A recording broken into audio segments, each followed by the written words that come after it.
This will be a collaborative session, and so I will be asking questions around some of the things that we're doing right now and give you a few tips. So get your notepad out, because what we're going over are things that you probably are not doing, okay? Wonderful, great. So how I would like to start this is, who, by a show of a number one, who in here has less than 100 followers? Who has less than 100 followers? If you have less than 100 followers, type 1. If you have less than 100 followers, type 1, okay? And if you have less than, if you have between, thank you, keep it coming, everybody, keep it coming. If you have less than 100 followers, if you have between 100 and 500 followers, if you have between 100 and 500 followers, put a 2 in, okay? Put a 2 in. This is instant feedback, okay? And this is really important, because guess what? I get to gauge to see how many people have how many hearts, or how many followers. Jim, how are you? Great content, man. Hearts, y'all, bam. Thank you so much. All right, good. We got quite a few people that are under 500. So you 1 and 2, you're in a treat, definitely. Now, if you're between 500 and 1,000 followers, then I need you to put a number 3. If you're between 500 and 1,000 followers, put in number 3. Put in number 3 if you're between 500 and 1,000 followers. Good. Zakia is. Hi, Zakia. Good to see you. Good to see you. Nat Show. There we go. There we go. You guys see what I'm doing now? You see what I'm doing? I'm segmenting my audience right now without you knowing. I'm doing target marketing.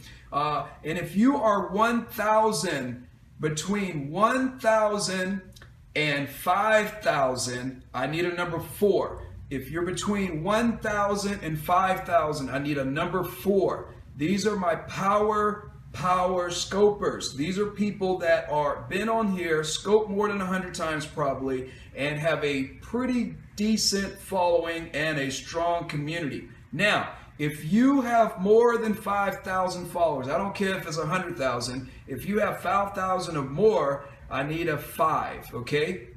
I need a 5. If you have more than 5,000 followers on this scope, I need a number 5, okay?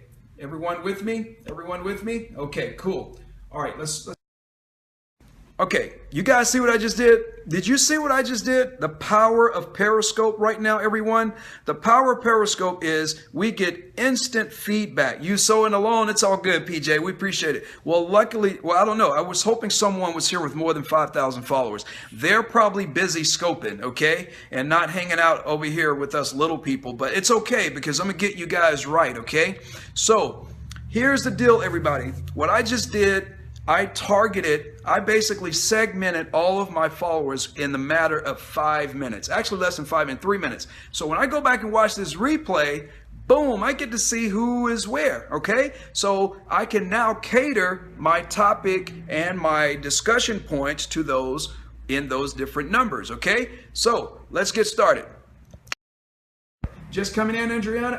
Okay, cool. All right, the number one thing you need to think about, okay? Number one thing, we're gonna provide some useful tips and hints, okay? So number one is measuring your audience, measuring the audience you actually reach. And anyone who want to scribe, let me know if you want to scribe, and that'll be cool. Measure the audience you actually reach, okay? And what does this mean? What does this mean? What does measuring your audience, measuring the audience that you actually reach, okay? So the way I look at this is, let's say that you have, and we're going to switch this back around. Let's say that you have 100 followers, right? And those 100 followers could have come in many different ways. They could have came while you were scoping. Those people could have come while you were watching somebody scope. They could have come between a promote your scope. They could have come while you were asleep when you were not scoping or anything. They could have been on your replay. A lot of times we just don't know where they came from, but we do know that people follow us for a reason, okay? But how do we measure? How do we measure how effective, or how do we measure the effectiveness of our followers? Or how do we know where they came from, right? It's really difficult. Now, I know there are Periscope analytical tools that are coming out. I have my own that I've been working on for about 6 weeks now, and then there are other ones out there that are doing a lot of cool things, right? But here's one thing you could do without a tool right now today, okay? One is, in order to measure your audience on Periscope, is to understand who is in your scopes, okay? Who are the people that are in your scopes? By a show of hands, who goes back and watches their replays? Who goes back and watches their replays? Not only watch them, who goes back and check out the comments? If you do, put a thumbs up or anything. I know I do, all right? So I catch many of my scopes and I go back and I look at who has the most engagement. And this is how you measure your audience, who you actually reach, okay? Those people, it's not the people that follow you, okay? Let's get one thing together. It's not the people that follow you. It's the people who are engaged in your scopes. Let's not mix that up. Hearts and following can construe what the reality of your engagement level is. Your engagement are those who are actively involved in your scopes. These are the same people that come to your scopes every single time. These are the people that show up and they are answering questions. And these are also the same people who are going to be on the same scopes you're on. So and I'll get to that one. That's a whole nother topic, okay? So how do you measure this? Well, one way you can measure this right now, today, especially for those who are under 500 followers, okay? There are tools out there, but let me show you a quick little way you can measure it. Catch. All right, here's what I do. Even if you don't want to keep catch on, one of the things that I do, I try to catch every single scope, okay? And then after my scope, what I do is I go back and I will make it private. I make my scopes private that I don't want them to show, okay? The reason is I am doing other things with my Periscope, such as putting them on YouTube and making them accessible to my membership site here pretty soon.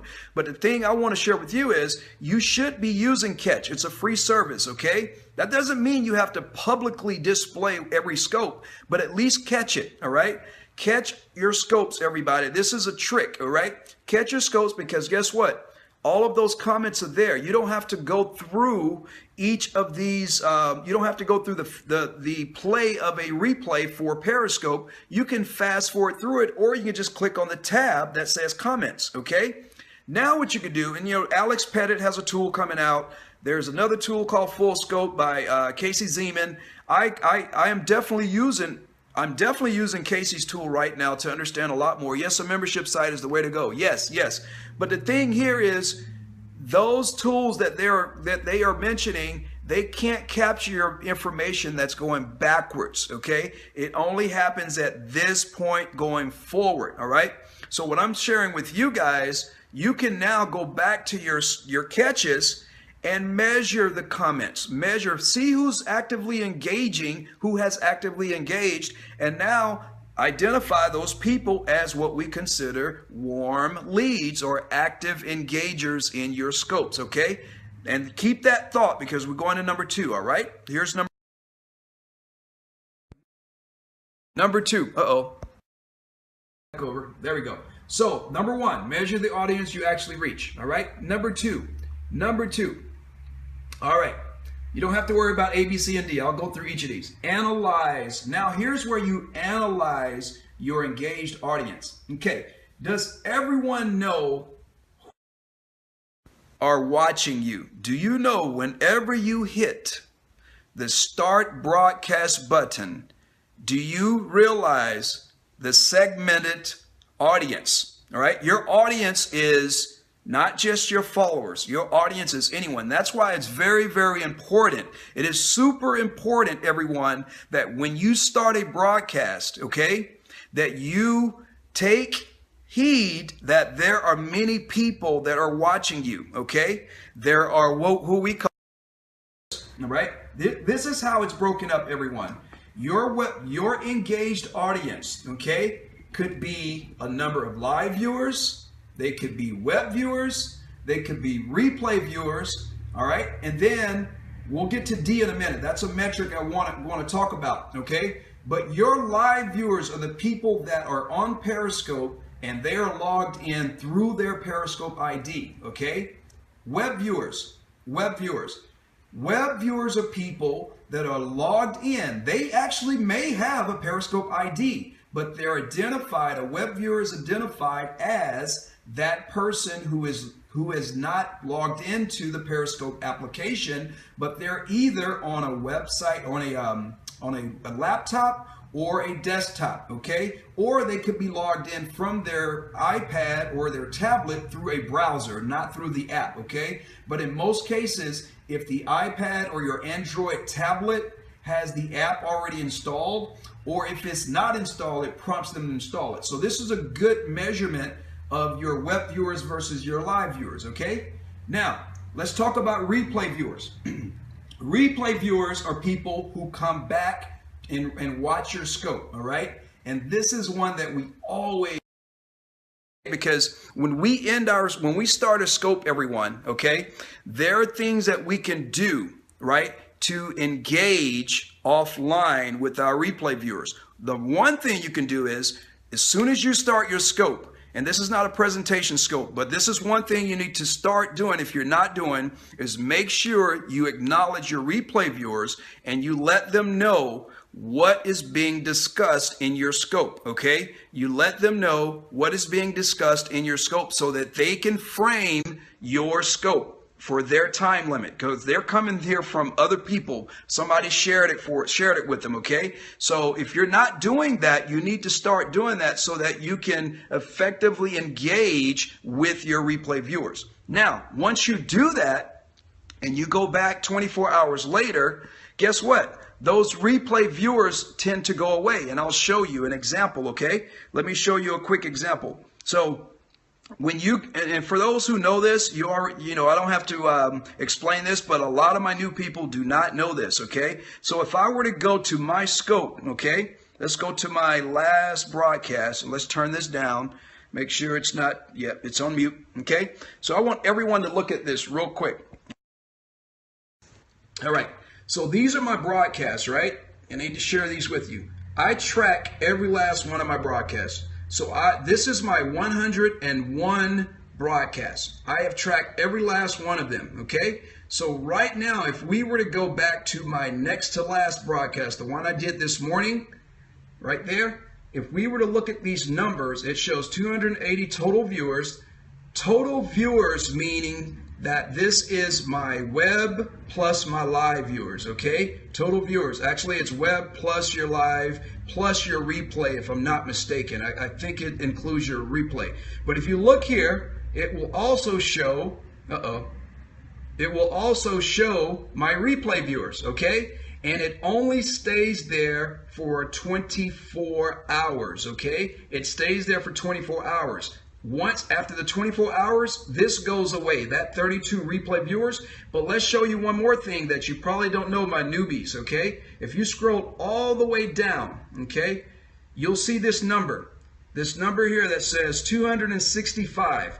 What that number is your total viewers. That's your total viewers. And this number here is a subset of your total viewers. This is your web only. So that's a good ratio. My ratio is like 163 divided by 265. And any hackers on there who can help me with that number? That is about a 62% web viewer ratio, okay? That is about a 62% web viewer ratio. That is excellent. That is telling me that my content is resonating with my web viewers, okay? These are metrics that you should be following and tracking, okay? Let me show you one more thing. If I were to go to the scope that's right before the one that's expired, so let's go to here. So let's go to this one here. Does your website URL in your bio have it? Okay, so let's look at the metrics on this. So as you notice here, my replay goes away. There's no replay because it goes away after 24 hours, but it still tells me my 241 live viewers. And if I scroll all the way down, right here, it tells me that I have 109 web viewers. So that's a little bit less than 50% of web viewers, okay? the reason why I'm bringing this up here, that is actually that's not true. So the 241 live viewers, and then you have 226. Oh, no. I apologize. This here is that number I shared with you is incorrect. Let me go back and explain this, okay? This here is telling me how many more viewers that I have because it can't display, all right? You see that? There are 226 more viewers, but I can't scroll down. So my ratio is actually 109 web viewers out of a total of 241. So if I did the math on that, it is 45%, okay? So I have a 45% ratio between my web viewers and my total viewers, okay? So everyone see that? Everyone see that? So look here, everybody. I need to show you something. Okay, here is what, hey Gail, how are you? Let me show you something really quick what I am tracking with my data tool, okay? One of the things that I am tracking on here is my my scopes. So as you can see here, I have a long list. I have every last one of my followers in here, and we'll get to this in a minute. I don't want to focus on the tool itself. I want to focus on the results of my tool. All right, so I'm tracking now. I have about 1,000. Let's see, 1,000. I should have 1,091, 94 hearts. Can web viewers give hearts? No, they cannot. Web viewers cannot give hearts. They cannot communicate nor interact. Okay. So out of all this, I also capture my scopes with my tool. Okay. So let me show you some data trends here. What's really helped me to really knock my scopes out of the box. Okay. So with my tool, I'm tracking my scopes. And my scopes help me to understand what scopes I should focus on and which ones I should dump, okay? So if you look at this, these are my 100 scopes right here. I keep this all tabulated, but it's in the data. The data is the science, okay? But the art is in the visualization. The art is in the visualization. The science is the data. The art is in the visualization. So if you look at this, this tells me that I am tracking my followers is green. So if you notice, this is day one of Arvin Pool scoping, and this horizontal axis is my timeline, okay? This horizontal axis is my timeline. The vertical axis is the quantity of my followers. This is called Scoperlytics, absolutely, and it's a service that I will be providing very, very soon. My total live viewers is in yellow.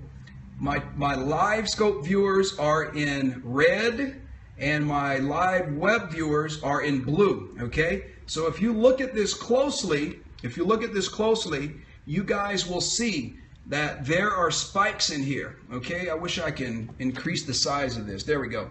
If you look at the spikes of my followers, okay?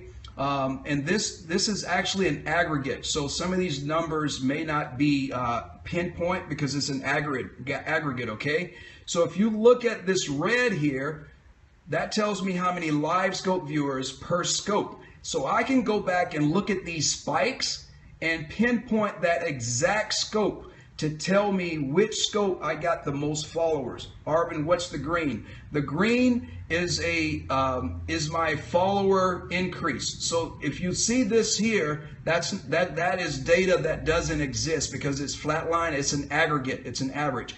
But the spikes are real data. So this is a data point. This is a data point.